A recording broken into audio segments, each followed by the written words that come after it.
Hey guys, welcome back to Clownfish TV. This is Kneon. I am here with Geeky Sparkles. Hello.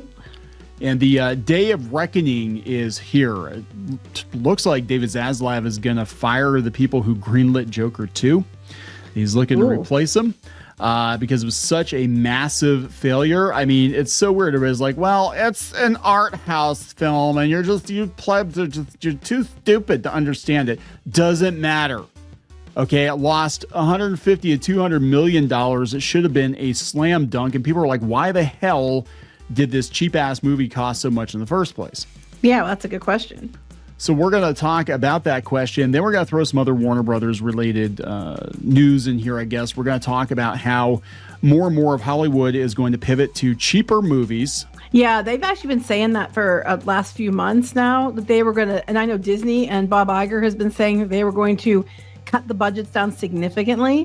Yes. And guess what? They're going to do it with the help of AI, whether you like it or not. Mm-hmm. But look at the returns on relatively cheap movies. Like the original Joker was a cheap movie and it made over $1 billion. Godzilla -1 was a cheap movie and it made a ton of money at the box office. Godzilla -1. I mean, I'm sure probably it was unpaid labor or something because I can't understand why it was so inexpensive. Right? But that thing was epic.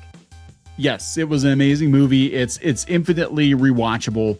I love that movie. And we're going to talk about that. We're going to talk about, since, again, Warner Brothers, Coyote versus Acme, officially saved by Ketchup Entertainment. They are going to release it theatrically. And I guess there's a bit of a positive update on the other Looney Tunes movie, the Day the Earth Blew Up. Apparently, the budget of the movie was only $15 million, I think. Ketchup bought for 50, but it's already made 10 or 12 million in theatrical. And they think it's going to have legs because now the word of mouth is getting out that there actually is a new Looney Tunes movie and it actually is good. People are going to see it. I'm so bummed. It was at the local like second run theater here. Yeah. And I didn't see it in time and we couldn't go last weekend. And I was like so bummed because I was actually going to go see it, but then we didn't get to. Can't call it the dollar theater anymore because it costs almost as much as the regular theater. It really does, yes. So let's talk about this. Before we get into it any further, please subscribe for more pop culture news, views, and rants, guys. You will get a woohoo if you do. Woohoo! Check out the Shadowbinders Kickstarter. Even though it's over, you can still pledge until we decide to close it down, which will probably be the end of next week once we get these pins in. But we do have a couple dozen more sets of these, so check it out on Kickstarter. This manufacturer does very high quality stuff, so they should be really nice. They're on their way, so thank you very much for that. All right, Joker 2 lost a lot of money. I have no interest in watching it. I've heard enough about it. I don't care. I like care. Musicals, and I had no desire to see it. The first time I saw anything about it, I was like, this is going to suck. As soon as they said it was a musical, I'm like, yeah, I'm out. Now, the story I've heard, and I've heard multiple stories, but the running theory is that they did not show a rough cut of this movie to David Zaslav. They just kind of ran with it. And the director, I don't even know if he reported to his heads, which is this, Pam Abdi and Mike DeLuca. But because I'm like, how the hell? Because we talked about this. Like, how the hell do you let this movie get released when it's very obvious this is not going to work? And I don't think they found a way. They found a way. It's like clearly they were just, it was completely unchecked and they just ran with it and whatever. But yeah, apparently Zaslav is already looking for replacements for them.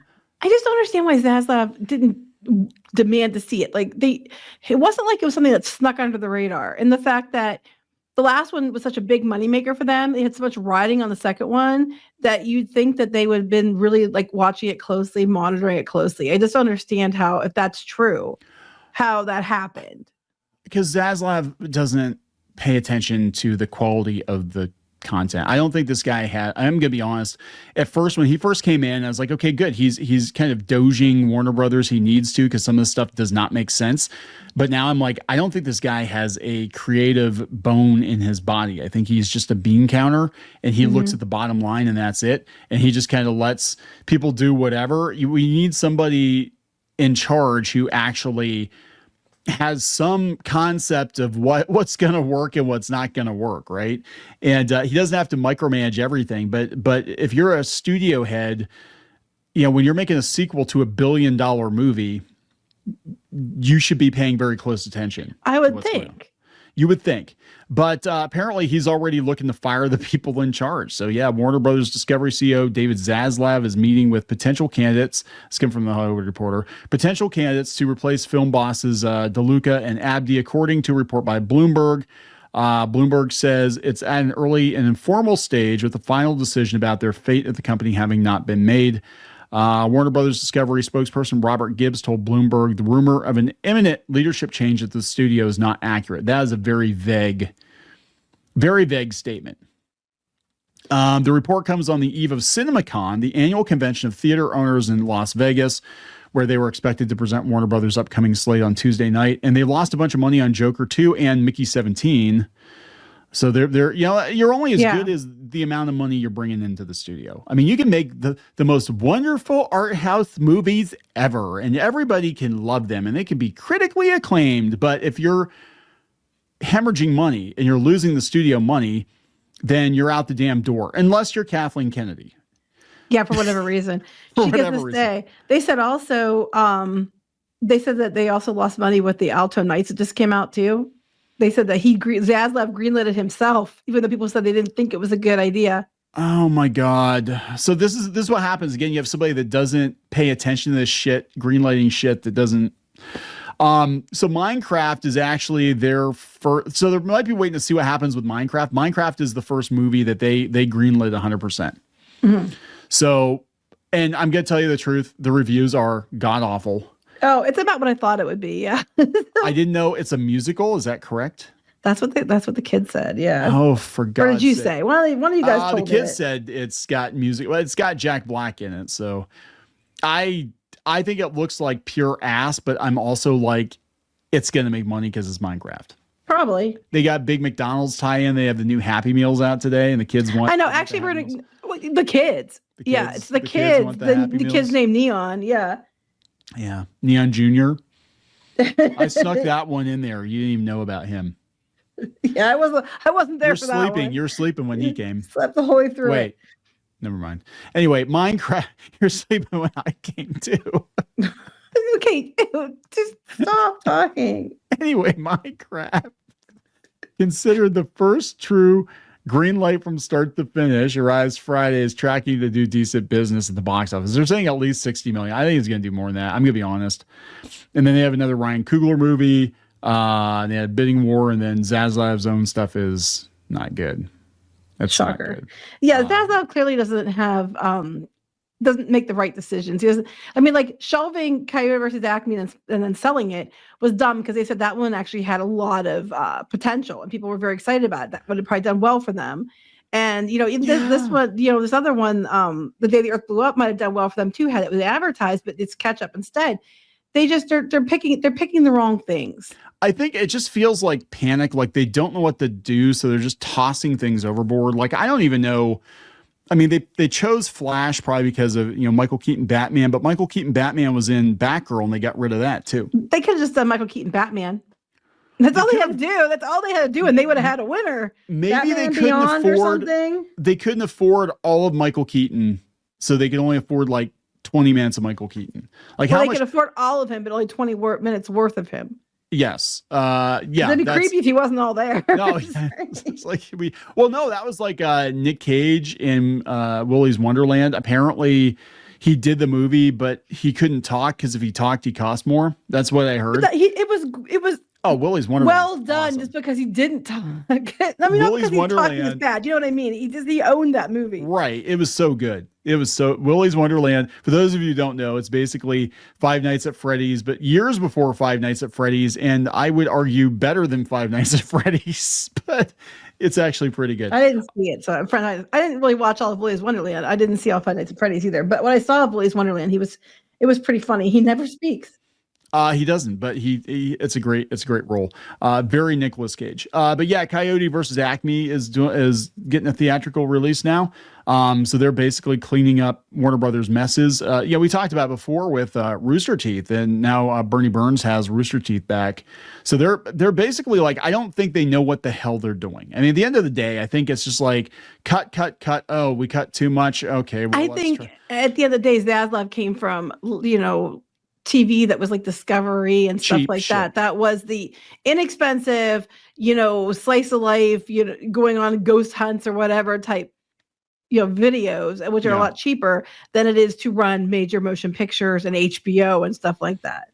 They need to do a reality show about us where we can just sit in a chair and yell about cartoons. Actually, people probably watch a reality show about us at home because it's really funny in our house. The conversations that are had. People come, honestly, I used to start taping when we're in the car. I'm on the car with the kids because the stuff that the kids come up with is just absolutely hilarious. Well, it's kind of wild too, because it's like so matter of fact, like, so I talked to so-and-so today and they said. I know, it is. And then the kids are like, wait, so-and-so? Oh, yeah, here's a DM. Look, I talked to so-and-so. It's like, oh my God. Anyway. We protect our sources though, so we don't leak names. But we know a lot of people. Let's just put it that way. Anyway, talking about cheap shit. They were talking about, I can't find the actual article, but they were talking about how Hollywood now is going to pivot to cheaper stuff, just in general. Yes. Which is true, because Iger's confirmed that. He has said that himself, that they're going to limit, they're not going to, do every show, every Marvel movie, every Star Wars, whatever. They were going to limit what they were doing, and they were going to have to rein in the budgets, because we had like The Acolyte, and everybody's like, where the hell did the budget go? And we had all these movies and shows that had these expansive budgets, and then they bombed. Yeah, and remember, all the entertainment that we loved in the 70s and 80s, a lot of it was cheap. I mean, they were doing new things with special effects, but the original Star Wars was done on a shoestring budget, and the original one did not look as good as Return of the Jedi, where they had a significantly better budget by the time they got to that movie. And then the prequels, it was like, whatever you want to spend, just spend it. I think, honestly, in some cases, having a smaller budget, I think makes people more creative. And in a way, I think they're a lot better projects because of it. I think a lot of the iconic projects they want to keep reviving today came from creativity of having a low budget then. And then they just keep adding to the budget, and then they just end up ruining it. Yeah, no, I think that's true. It's kind of like comics. People are like, what's wrong with comics now? I'm like, well, back in the day, and Jim Shooter, when he was at Marvel, he had a mandate. Like, every issue had to pretty much, you could continue a story, but like, it had to grab you. It had to have a beginning, middle, end to that story. And you had to tell your story in 22 pages. And now it's like, oh, we can spend 22 pages just sitting in a coffee shop. And and you have to pay how much money for that? Because they know they're going to do trades. Doctor Who episode. Yeah, they know they're going to do the trade paperback, so they're like, oh, we can just put together as a graphic novel with the decompressed storytelling. But I'm like, yeah, but then there's no purpose, there's no point to buying that $5 comic book, because you're not going to get a full story. You're going to get part of a graphic novel. That's what you're basically doing. So yeah, I agree with that. Anyway, there we go. I guess somebody's going to pay for Joker 2. It wasn't the audience. So yeah, we're going to wrap it up. Yep. Please subscribe for more pop culture news, views, and rants. We'll talk later. Bye.